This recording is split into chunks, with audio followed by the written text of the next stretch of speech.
Petroleum corporation நிறுவனத்தின் இதர பிற்படுத்தப்பட்ட வகுப்பினர் தொழிலாளர் நல சங்கத்தின் பொதுச் செயலாளரும் அந்த நிறுவனத்தின் பெயிண்ட் டாப் சைட் பிரிவின் மூத்த மேலாளருமான ஸ்ரீதர் அவர்களின் பணி நிறைவு பாராட்டு விழா சென்னை மணலி மாத்தூரில் உள்ள ஜேஎல் திருமண மண்டபத்தில் நடைபெற்றது.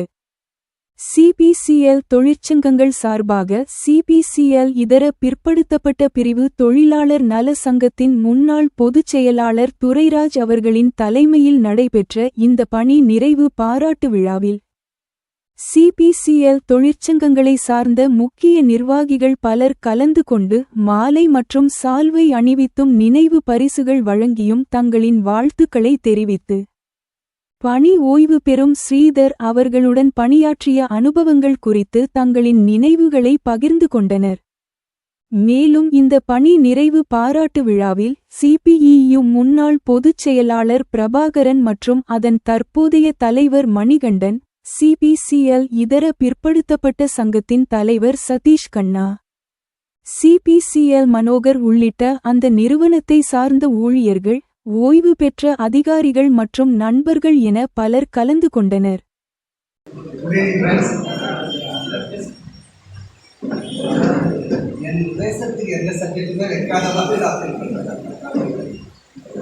என்ன நடந்ததோ இவங்க எல்லாருமே எனக்கு முன்னாடி பேசின எல்லாருமே வந்து ரொம்ப டீட்டெயிலாக சொல்லியிருக்காங்க.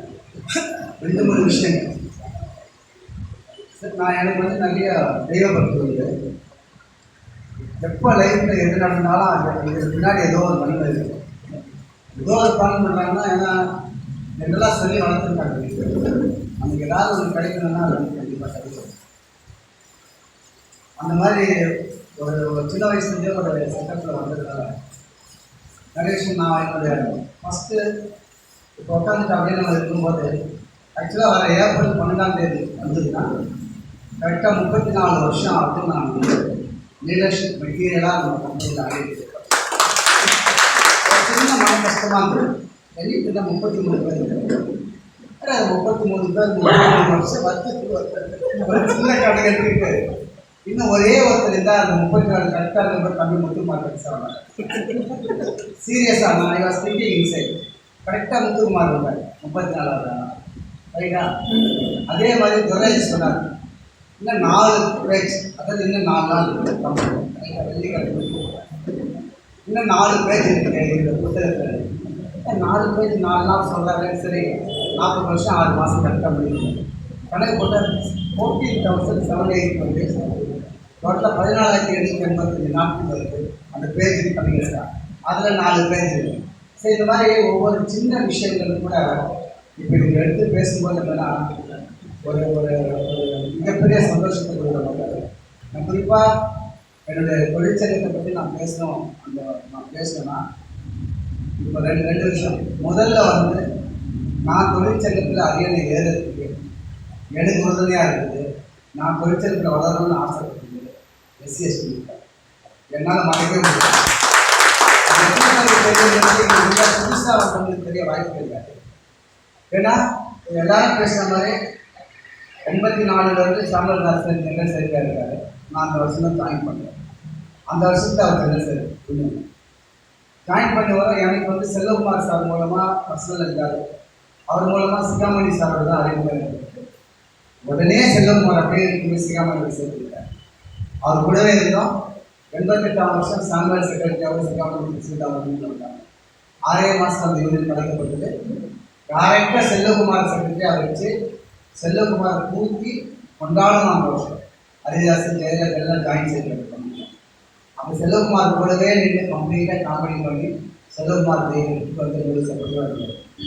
அது தொடர்ந்து அப்படியே வரும்போது 91 நான் வரும்போது அது ஒரு அணி நம்மளுக்கு செட் ஆகிடுச்சு. கம்பெனியில் இதுதான் நம்மளுடைய அணி வந்தப்போ 91 வந்து நான் வரும்போது முதல் ஜெனரல் செக்ரட்டரி சரிப்பா. அவரும் பெருமாள் பிரசிடண்ட் இன்னைக்கு அவர் இல்லை. ஆனால் அவன் ஒரே நாள் ஜாயின் பண்ணுறேன். அவன் பேர் நம்பர் 2383, நான் 2383 ஃபஸ்ட் ஆகிட்டு நீ ஜாயின் பண்ணி ஐ ஜாயின். அவன் உள்ளே வந்து எப்படி கொடுக்குறதுனால ஜெயபால் கூட அவன் என் பேட்ச் மட்டும் என் கொடுத்துங்கிறதுனால அப்படியே அணியில் வந்து 91 ஸ்டார்ட் பண்ணுவோம். அப்போ 96 வரைக்கும் கண்டினியூ இதை ஜாயின் செய்யணும். ஜாயின்ட் செக்ரட்டரிக்கே வந்து ஏன்னா இன்னைக்கு ஒரு நான் வந்து இப்போ இந்த இடத்துல என்ன சொல்ல சொல்கிறேன்னா இப்போ நம்ம என்ன பண்ணங்கிறத எனக்கு பேசுகிறேன். அதுக்காக நான் எப்படி வளர்ந்தேன் இந்த யூனியனில் என்ன மாதிரி விஷயங்கள் நடக்குது அது வந்து டெஃபினட்டாக அடுத்த ஒரு வாரம் 10 நாளில் நீங்கள் தேர்தலில் செஞ்சுருக்கீங்க. நான் இப்போ இன்னைக்கு வந்து எனக்கு ரிட்டையர்ட் ஆகிட்டு போகிறேன்னா அஃப்கோர்ஸ் நம்ம ரிட்டையர்ட் ஆகிறதுக்கு முன்னாடியே தேர்தல் நடந்துடும், நம்ம அணி வந்துடும் அப்படிங்கிற ஒரு நம்பிக்கையோடு தான் இப்போ நான் நடத்திட்டு வந்தோம். சூழ்நிலை கொஞ்சம் தள்ளி போய்கிட்டு இருக்கு. மேபி அதை வந்து ஃபஸ்ட் சர்டிஃபிகேட் வராமல் சொல்லி கொடுத்தாரு.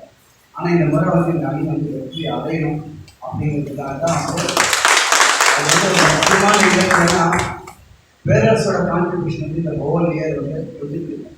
நான் நிறைய பேரரசு வந்து திட்டுவேன். அவர் பேசும்போது சொன்ன அந்த விஷயம் இன்னைக்கு மாற்றிக்கணும். நீ ரொம்ப ரொம்ப ஸ்பீடாக போகிற கொஞ்சம் அதாவது எங்களோட திங்கிங்க சிங்கடி சார் நம்ம பேசி இன்னைக்காக சொல்லக்கூடாது.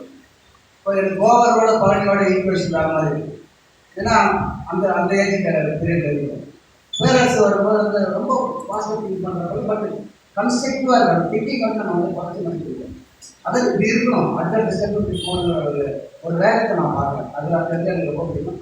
ரெண்டாவது பேரரசோட செயல்பாடு நான் திரும்ப வரேன். இப்போ குறிப்பாக என்ன சொல்ல வரேன்னா இந்த பையன் ஜாயின்ட் செக்டர் இருக்கிறதுக்கும் டீமோட வேற ஒரு டீமுக்கு தலைமை தாங்க அந்த இவெண்ட் பண்ணுவோம். 3 ஜென்ரல் பாடி மீட்டிங்ஸ் நான் ஜாயின்ட் செக்டர் அட்டன் பண்ணுவேன். அதில் குறிப்பாக ஒரு ஜென்ரல் பாடி மீட்டிங் வந்து எதிர்த்து தடுத்து நடக்கூடாது ஹோட்டல் காமிக்கணும். நான் அந்த ஒரு 94 வயசு. ஸோ அந்த மாதிரி ஒரு கட்டத்துலையுமே எதிர்த்து நீங்கள் வெளியில் வந்தால் மட்டும்தான் நீங்கள் இதெல்லாம் செய்ய முடியும்.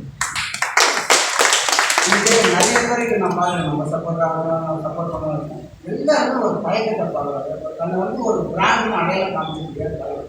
தயக்கமே தேவையில்லை. நம்ம நீங்கள் காமிச்சிக்கலன்னா கூட மற்றவங்களை காமிச்சு இவர் வந்து இந்த பிராண்டாக நீங்கள் என்றைக்கு பிராண்டை கொண்டு வரீங்களோ அதான் உங்களோட ஃபஸ்ட்டு சக்ஸஸ்.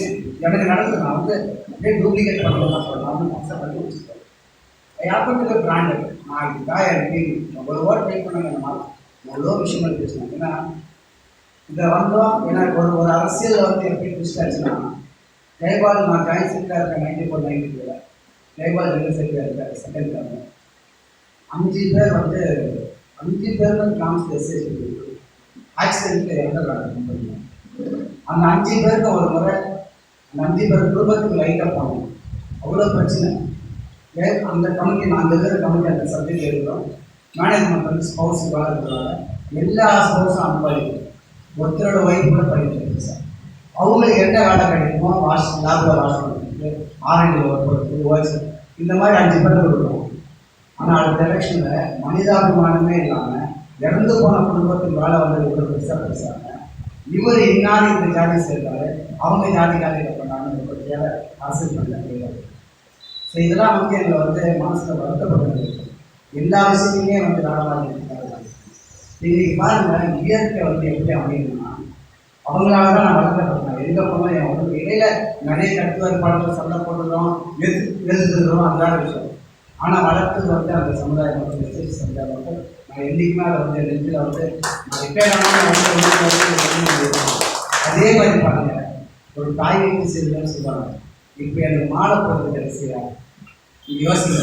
மனதில் வந்து அந்த மாலை போட்டார் கூட பேரரசு ராஜா. அது கரெக்டாக எனக்கு அமைக்கப்படுது. இந்த ஒரு தாய் வைத்து சிலர் கூட நான் விடைபெறேன்னா